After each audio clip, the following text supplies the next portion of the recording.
वक्रतुंड महाकाय सूर्यकोटि समप्रभ निर्विघ्नं कुरु मे देव सर्वकार्येषु सर्वदा।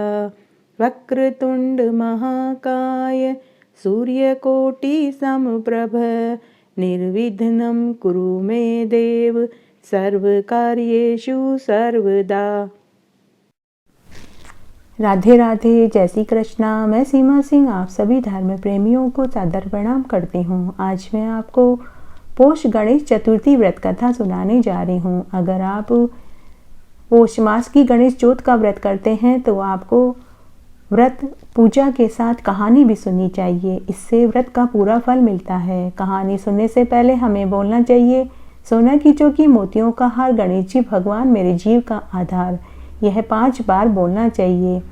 गणेश जी की कहानी हो या किसी भी व्रत की कहानी हो, कहानी सुनते समय हाथ में गेहूं के या चावल के 4 दाने हाथ में रखने चाहिए। उसके बाद ही कहानी सुननी चाहिए।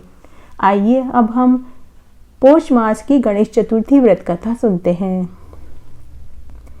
एक दिन माता पार्वती जी ने अपने पुत्र गणेश से पूछा कि हे पुत्र, पौष मास में किस गणेश जी की किस रूप की पूजा करनी चाहिए और उस दिन भोजन में क्या खाना चाहिए। तब गणेश भगवान ने माता पार्वती से कहा कि हे महादेवी, पौष मास की चतुर्थी विघ्न विनाशिनी होती है। इसमें लंबोदर रूप वाले गणेश जी की पूजा करनी चाहिए। भोजन में केवल गोमूत्र ही पीना चाहिए। व्रत करने वाले को पूरे विधि विधान से व्रत करना चाहिए। शांत रहकर, निराहार रहकर व्रत करना चाहिए।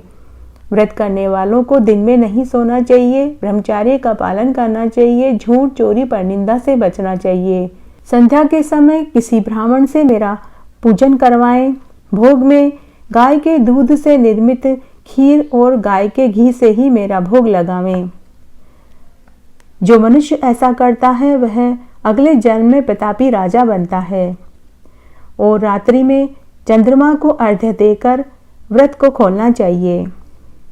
इस संबंध में एक प्राचीन कहानी है। मैं आपको आज वो कहानी सुनाने जा रही हूँ।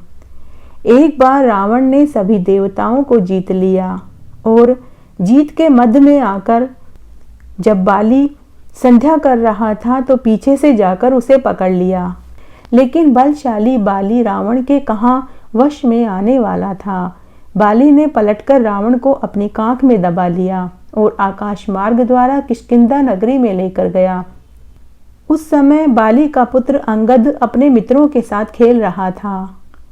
पुत्र ने अपने पिता से पूछा कि आप क्या मेरे लिए खेलने के लिए ये खिलौना लाए हैं। तब बाली ने अपने पुत्र अंगद से कहा कि हाँ पुत्र, मैं तुम्हारे लिए ये खिलौना लेकर आया हूँ। तब बाली ने रावण के गले में रस्सी बांध दी और उस रस्सी का कोना अंगद को पकड़ा दिया। अंगद रावण की गले की रस्सी को पकड़कर पूरी किष्किंधा नगरी में घुमाने लगा। विश्व विजयी रावण की ऐसी हालत देखकर सभी नगरवासी जोर जोर से उसके ऊपर हंसने लगे। पूरी जनता कहने लगी, अरे देखो तो सही, यह विश्व विजेता रावण आज हमारे राजकुमार द्वारा सड़क पर घुमाया जा रहा है। नगरवासियों की बातें सुनकर रावण को बहुत लज्जा आई। उसका सारा घमंड चूर चूर हो गया। उसने अपने नाना पुलस्त्य मुनि को स्मरण किया। अपने नाती की दीन पुकार को सुनकर पुलस्त्य मुनि को भी बहुत आश्चर्य हुआ। वे अपनी नाती की दशा को देखकर बड़े ही दुखी हुए। अत्यंत गर्व करने वाले, चाहे वह देव हो, दानव हो, मनुष्य हो, सभी का एक दिन पतन अवश्य होता है। रावण के पास जाकर मुनि ने पूछा कि तुमने मुझे क्यों याद किया। रावण ने कहा कि हे नाना जी, देवताओं को जीतने के कारण मुझे बड़ा घमंड हो गया था। इसी कारण आज मेरी यह दुर्गति हुई है। एक दिन मैंने जब संध्या वदन करते हुए बाली को देखा तो मैंने पीछे से उसे पकड़ा, लेकिन वह बड़ा ही बलशाली निकला। उसने पलटकर मुझे ही अपनी कांख में दबा लिया और वह मुझे यहाँ लाकर उसने मुझे बंदी बना लिया। मेरे गले में रस्सी बांध दी और खुद के बच्चे को खेलने का खिलौना कहकर मुझे दे दिया। मेरी यहाँ बड़ी दुर्गति हो रही है। नगरवासी मेरा बड़ा मजाक उड़ाते हैं। हे देव, इसी चिंता से मैं बहुत दुखी हो रहा हूँ। रस्सी में बंधे होने के कारण मैं अपने आप को छुड़ा भी नहीं सकता। हे नाथ, अब मैं क्या करूं? मेरे जैसा आपके वंश में कोई दूसरा कुकलंकी नहीं होगा। अब आप ही मेरी रक्षा कीजिए।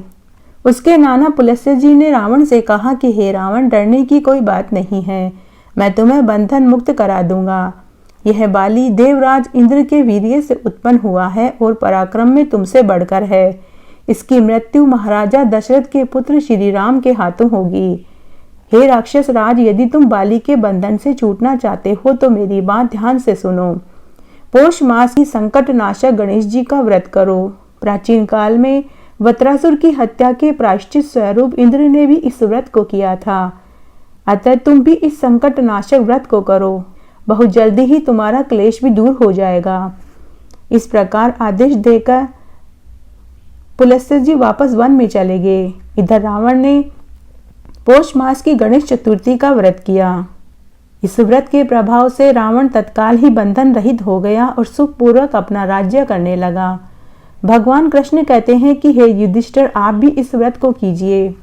इस व्रत के प्रभाव से समर में समस्त शत्रुओं का संहार करके आप अपने उत्तम राज्य को प्राप्त कर लोगे। भगवान कृष्ण की बात सुनकर युधिष्ठिर ने भी विधि विधान से पौष मास की गणेश चतुर्थी का व्रत किया। इस व्रत के प्रभाव से भी युधिष्ठिर ने भी अपने राज्य को पुनः प्राप्त कर लिया।